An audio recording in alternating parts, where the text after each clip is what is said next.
if you don't have a working microphone, I will pull the chat out to the side. It ends up giving us a blank box when I record, but it'll be okay. So everyone, welcome to our Cyberops class. I am so glad to have everyone here.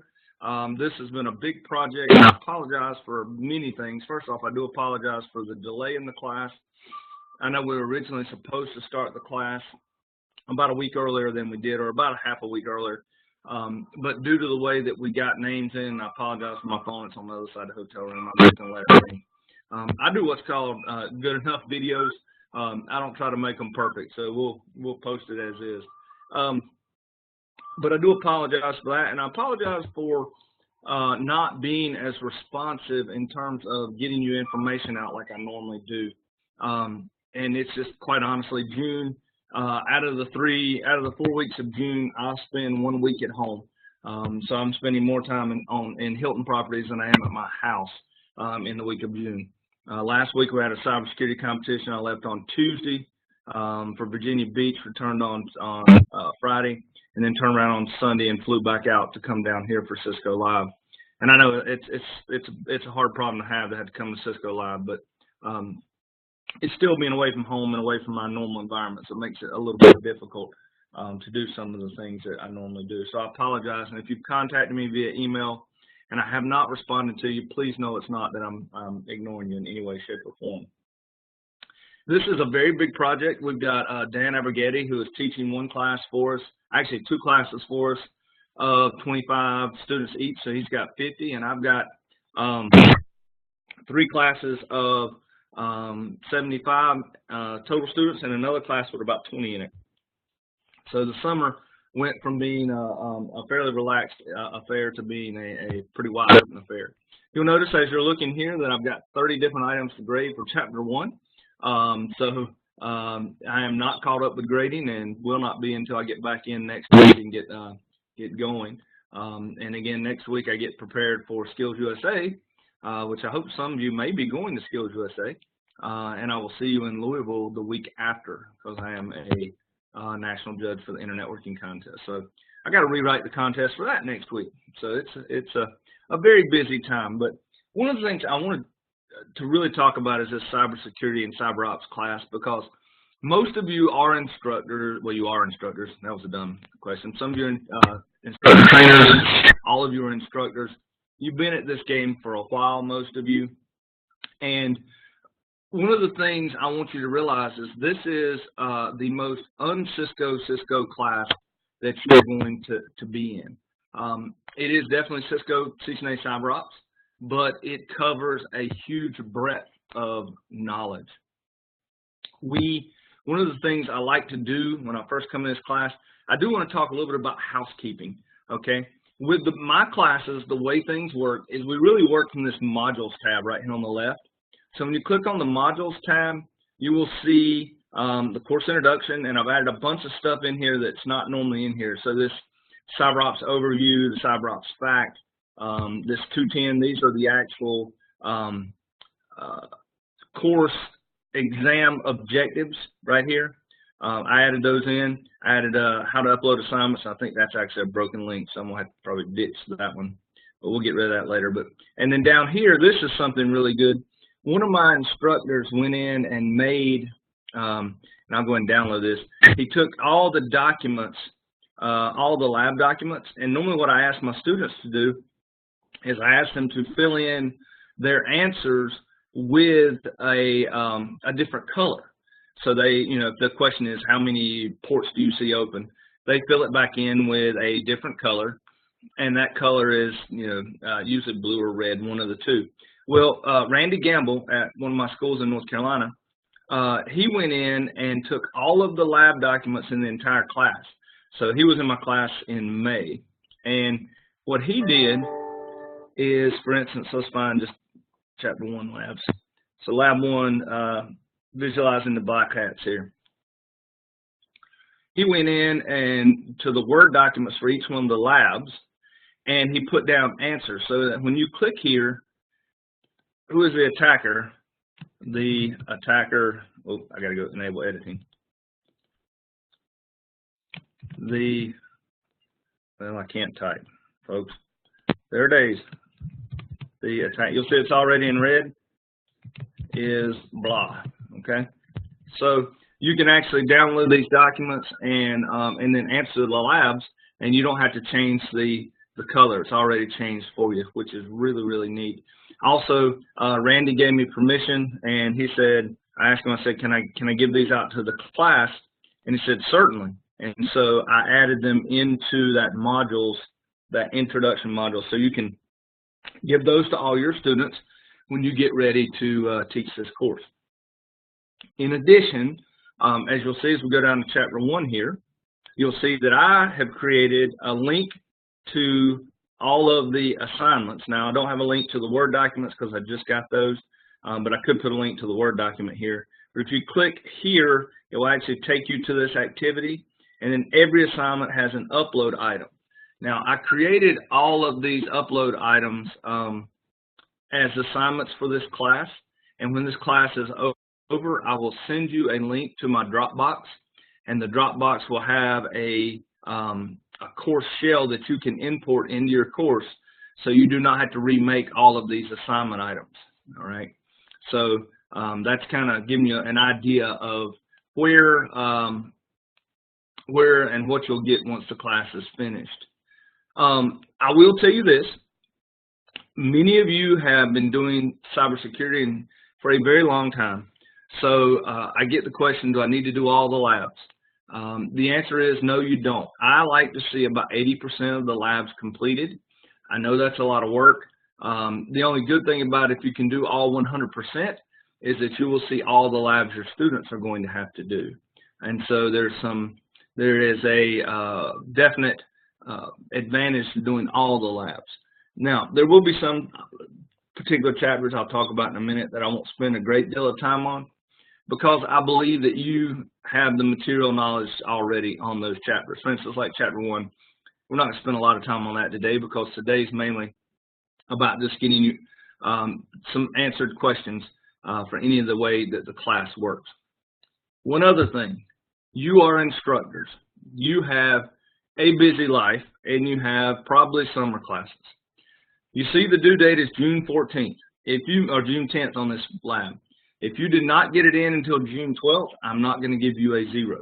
Now, if this was my student class, different ballgame altogether, and you're losing points for every day that it's late. For you as instructors, folks, I trust you that you will get the work in. I do ask that you try not to be, don't wait till the last week to do everything so that you don't kill both of us. But just be aware, I know you're not going to hit every due date, so if you don't make the due dates, that's fine. I'm not going to have a heart attack on that. So be aware of that. All right. I do want you to take every chapter exam. That's not really optional. It is not, you don't have to make any certain score on it. I've got them on to where you can take them up to 10 times, and they are designed for you to use them more as a learning tool, not as an assessment tool. Okay. The final exam, you do want to make a higher 75 or higher, because if you make a 75 or higher, you're going to qualify for a 70% discount if you're an instructor, and an 80% discount if you're an instructor, trainer, or ITQ qualified. And that is a discount on both exams, not just one exam. So it's nice to know that they did put it for both exams. Are there any questions about the what I'll call housekeeping before I move on to kind of do a little more in-depth look at things in the class? Kelly, I have a quick question. This is John Voss. I just recently set up the NDG NetLab lab pod for this course. Okay. And the labs are slightly modified for that delivery. Yes. And I wanted to run through all of those labs while I'm taking this course. Is it okay to submit those documents as I've tested them through NetLab as a lab assignment, or do you prefer the original document? The NetLabs documents are completely fine to turn in. And plus, one thing I'll mention, I am actually going to load next week. The only reason we don't have them loaded yet is I hadn't been home to load it. But I am loading our NetLabs for these particular, for this class next week. So I will make it available for everyone in class too. And I want to talk about that in a second, about the two different delivery methods for this class. So, but that's no problem. You can turn those in. Hey, Kelly, can you hear me? Yes, I got you. Yeah, I had a question. Is it possible to finish this class early, or do we need to stay kind of with the mid-August? What is it? August 10th, I think, is the official end date. I didn't know if we got everything completed by X date. If we could take the final before that, or how you felt about that. You can definitely take it before. I have no problem with you finishing it early at all. The only thing you'll need to do is kind of the last 2 weeks of class is when I start turning on the written final. So just let me know when you want it, and I'll turn it on for you. So here I will tell you well, you know what? Now that I think about it, here's something that's neat. In the Cyberops class, for whatever reason, we can actually turn the final exam on for 365 days. So I will go in and enable the final exam for the next, to the end of class. I've enabled all the other exams to August 30th, so we'll see that. Great, thanks a lot. No problem. Greg had a question. Has NDG released the labs? Yes, they have. They have been released, so I would send another. They released last week, I believe it was. So I would send another email to support at ndg or netdevgroup.com. So you should be able to get those. So, all right, let me actually download this and open it up locally. There we go. Okay, so what I want to do before we get too far is kind of talk about what this class has and what you can actually do with it. Well, one of the things that's, let me go back here to the back one.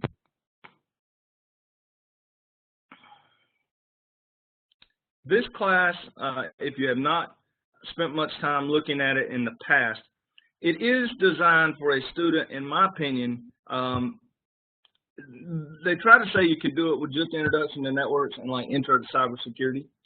What we are doing at Stanley Community College and what I'm seeing many of my schools do is I'm seeing them look at this class is going to be targeted towards a student who's had at least introduction to networks, routing, switching essentials, and it would probably not hurt to have IT essentials and maybe a Windows course and even a Linux class. Not CSSA. No, not really, Greg. I mean, that would help. It's not going to hurt anything. But I do think that if you don't have, why in the world is this taking so long? If you don't have the networking background from CCNA 1 or from Introduction to Networks, I think you're going to struggle a little bit. I think you'll have to spend a great deal of time in Chapter 4. So what I want to do is kind of show the different pathways that they've got here for you. I don't need to tell you anything about cybersecurity being a big business. It's kind of one of those things that is definitely out there everywhere we look in every single thing. There was a lot of security things at CCNA or Cisco Live on the Internet of Things and the way they are being hacked. Oh, so no, you're right. Greg, yeah, go to Cassia and request the OVAs for the labs. But if you don't get anything back from them, I would ping support. Yeah, Cassia would be the group. So it's a career ready, and anybody know what career ready means? If it's a career ready item in this particular set of courses. Well, career ready means it maps to a certification. So there is a career certification that it maps to. So the CCNA Cyberops is a career certification. It consists of 2 tests, Sec Fundamentals and Sec Ops. I'll be quite honest with you, I've passed Sec Fundamentals. I haven't taken the Sec Ops yet. It scares me a little bit because it's so broad in its range of knowledge, but that's on my list to do as soon as this June finishes up. Some of the different ways they look at this particular class is that they're looking at a student who's had Introduction to Cybersecurity, Cybersecurity Essentials, and then CCNA Cyberops. I honestly don't think a student can be very successful with this path. That's my personal opinion. It's not Cisco's opinion, but it's my opinion. And I believe that you need more networking in order to be successful here. I would prefer to see something like the bottom example, where you've got, you know, routing, switching essentials, and introduction network. So you get your CCNA, and then before that, you may have done Linux essentials or an intro to Linux course, cybersecurity essentials, or many of you are teaching Security Plus, so some kind of Security Plus class, and then do CCNA Cyberops there toward the end. At our school, we're actually going to do Cyberops in their final semester of a 2-year degree program, where they've already had all 4 Cisco courses. They've had Microsoft courses, they've had Linux courses, they've had A+ courses, and so then they're ready to really hit the ground with that CCNA Cyberops class and learn how to be a security operations center level 1 support. Anybody at a university, because here's some university ideas, you know, doing Cyberops. I'll be honest with you too, one of the things we're looking at doing is teaching Cyberops and then later teaching security, CCNA security. There's so much overlap now between CCNA and CCNA security that I'm not so sure that Cyberops won't be a better way to go for some of our students, because they're getting those jobs as front level security operations center students. So that's kind of a new path that we're looking at possibly doing. Now, this is the structure of the class, 13 chapters. You'll see that, you know, there's an entire chapter on Windows operating system. There's a chapter on Linux. There's the chapter 4, 5, and 6 are really chapters that, all right, somebody unmuted this so I can hear you. Let's see.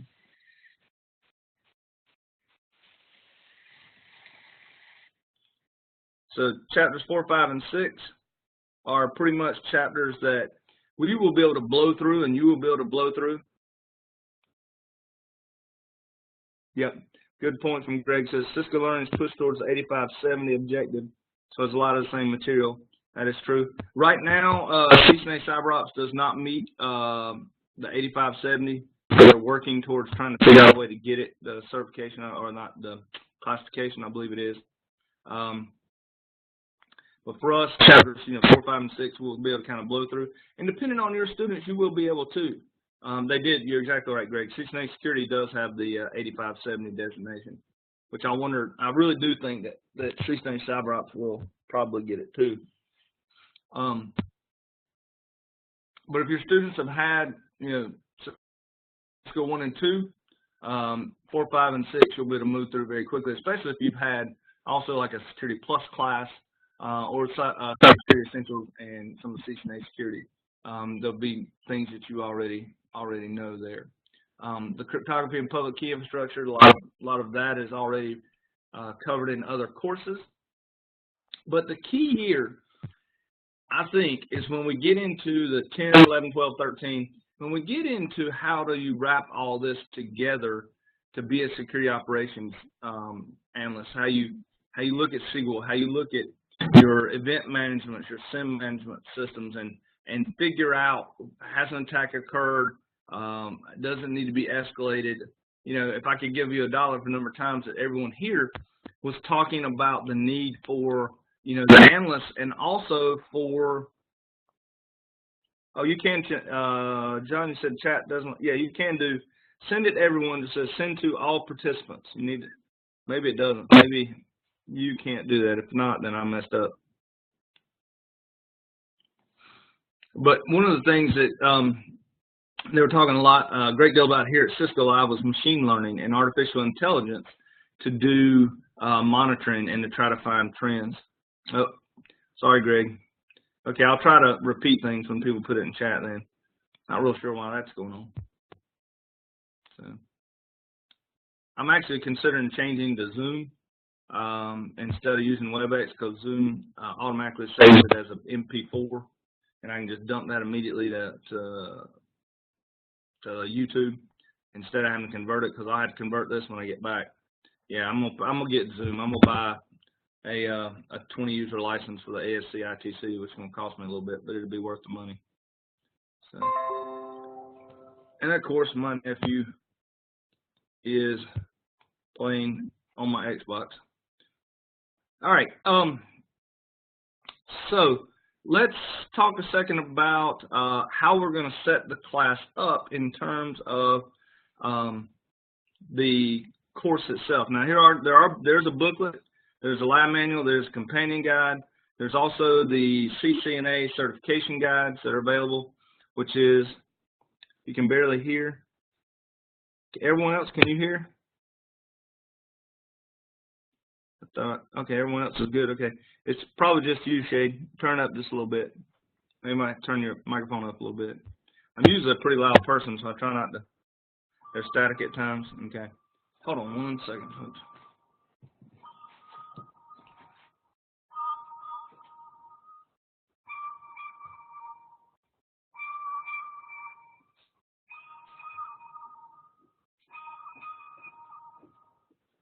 It never fails. The second you try to do something, your phone rings off the hook.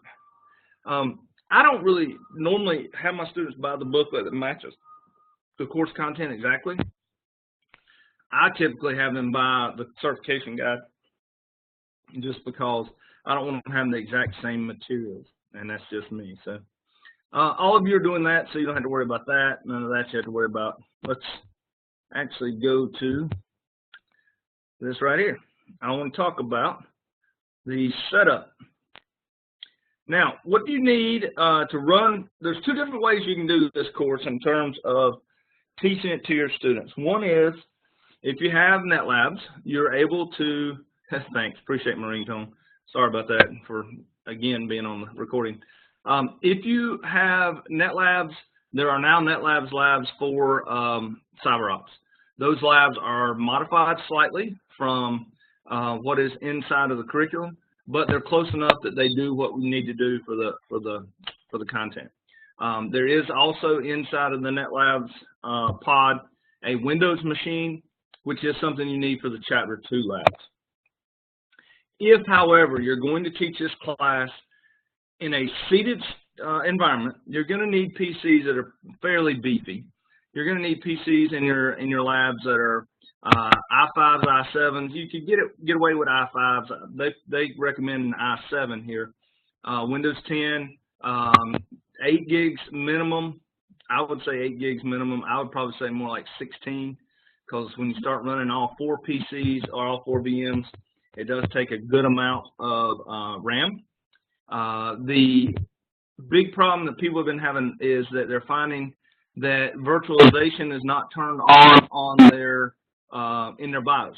So if you don't have virtualization turned on your BIOS, what normally happens is when you load the VM, it'll try to start the CyberOps VM workstation, but it will stop at RAM disk. It'll say it'll just stop and pause and will never go past that. So if you're getting that error, if you've tried to load it, you've gone through lab 1, you've loaded it and it's not working, check in your BIOS that virtualization support is turned on. Golly. I talked to my nephew about that. The other thing is, you'll notice it does take a good amount of hard drive space. 45 gigs needs to be free. Okay. You do need the latest version of Oracle VirtualBox. And here's the thing that I will tell you about. You do need packet tracer, so 7.0 or later. I do 7.1.1. Here's the thing. To begin with, for the first, I believe it's 10 chapters, you need the Linux VM that you can download in the class, and you also need a Windows box to do the Chapter 2 labs on. All right. So in the very first part, you just load VirtualBox and you load that CyberOps workstation right here. So you need 7 gigs of disk space and a gig of RAM. So that's not a big deal. Everybody can run that. Once you get past Chapter 10, you're going to do a lab that has you load a multi-VM pod. And that pod requires you to load the CyberOps VM, which stays in there. You don't have to load a new one. It just stays in there. Kali Linux, a Metasploitable, and Security Onion. Now, at this point, you've got a minimum of, it's around 6.5 to 7 gigs of RAM being used by your loaded and running virtual machines. So you've got to have a beefy machine. So this is why I want you to consider. If you're teaching this in an online environment to students, you really have to get this out to them and say, if you're going to take this class, you need a machine that can do the following. Some students at home are simply not going to have a machine that can run these. Okay. The other thing you will learn is there's also a Security Onion VM that I send to you for your hands-on final, and the students also have that. So there's a hands-on final for the students, and it's one of those things where it's difficult if the student doesn't have a PC that can meet the requirements. So be careful if you're going to teach this in an online environment where you don't have net labs. I think it's going to be difficult to do that simply because of the PC requirements. If you're teaching in a lab, it's not an issue at all. Most of you should have PCs that can handle this environment in the lab. But I will tell you this. I would suggest that you actually go in and golly, they're just dying to get me. Hold on one second, folks.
Sorry, when I get 3 phone calls in a row, I start freaking out.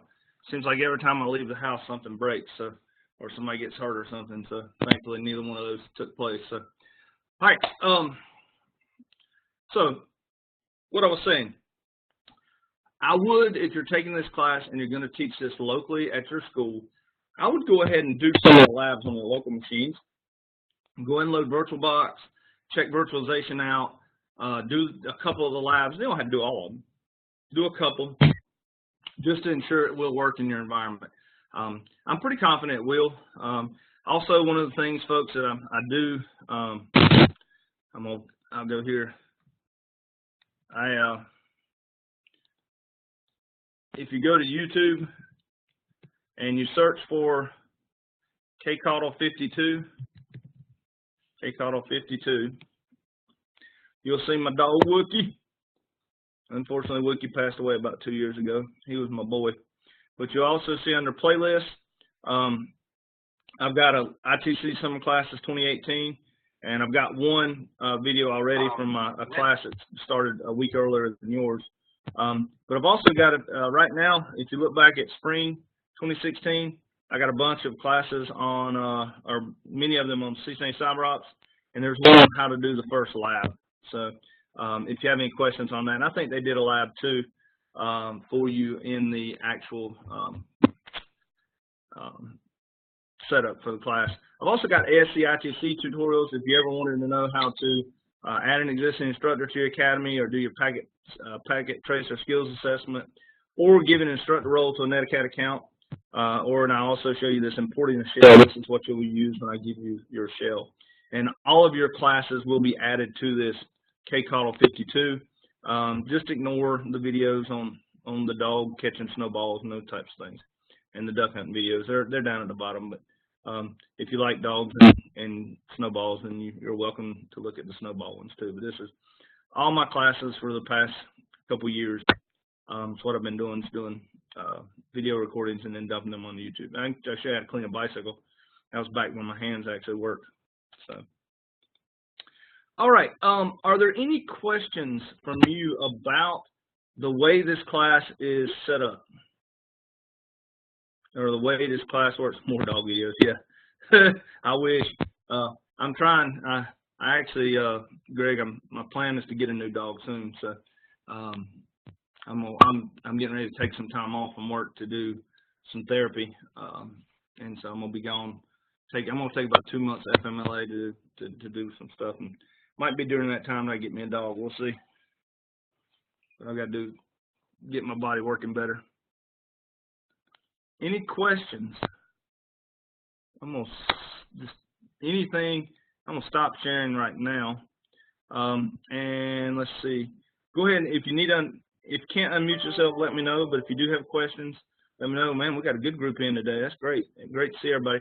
The other thing I want you to know is if for some reason the exams are not on for you in NetAcad, or if you're not in NetAcad, let me know, because I sent out the tokens, and some of you redeemed them, some of you haven't.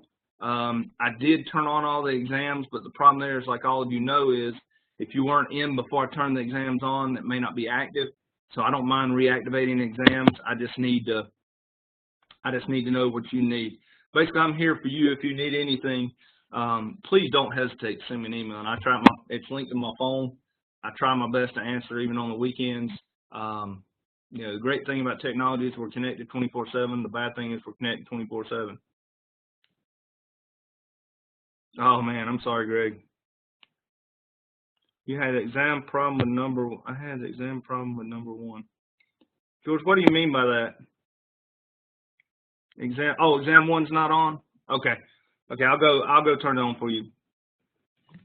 Yeah, I'll get that done. What I probably did, like I said, is I turned it on before you had used your token. That's not a problem at all. I can turn that on later. What I'll probably do is deactivate it for everybody and then reactivate it. In fact, I'm in the class right now, so I'll do that. Other questions? Any issues? A lot of you turned in one thing I will tell you this is kind of an aside, but be aware that when you're teaching this class, your grading is going to be different than in anything you've done before, because these are longer assignments. You know, for most of you, I'm going to be looking through a couple, making sure you put an answer that makes some kind of sense, and giving you 100. But when you're doing an actual actual student class, you're going to have to spend more time. Greg asked, have anyone been getting HTTP 500 errors? Started back in May. No, I have not. I had, let me think, I had that error the other day, Greg. It was last week or week before, one morning. But here's the funny thing. When I went to log into NetAcad, my splash page was in Chinese. But then once I got in, it was normal, and then everything was okay. So I don't know. And either one's fine. Handwriting or type's fine with me. Whichever one's best for you. Just if you handwrite it, you'll have to scan it in and then put it in. But that's fine. I don't mind handwriting. You wouldn't want my handwriting, trust me. I'm left-handed and been hit by a truck, so my handwriting's horrible. So, all right, I'm gonna stop the recording, and then y'all can unmute yourself and